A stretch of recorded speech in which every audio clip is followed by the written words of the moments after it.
في أجواء احتفالية مميزة وبمناسبة إحياء ذكرى المولد النبوي الشريف 1447 هجرية، أشرف صبيحة اليوم والي ولاية غليزان رفقة رئيس المجلس الشعبي الولائي وبحضور السلطات الأمنية والعسكرية على وضع حيز الخدمة لمشروع تزويد حي سيدي موسى بالسمار ببلدية القلعة شبكة الغاز الطبيعي.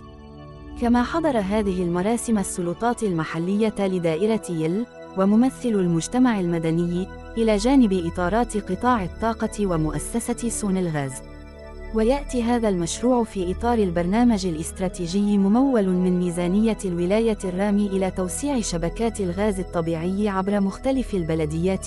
بهدف تحسين الإطار المعيشي للمواطنين والتزام السلطات العمومية بمواصلة تنفيذ برامج التنمية المحلية والاستمرار في تحسين نوعية الخدمات بما يحقق تطلعات المواطن.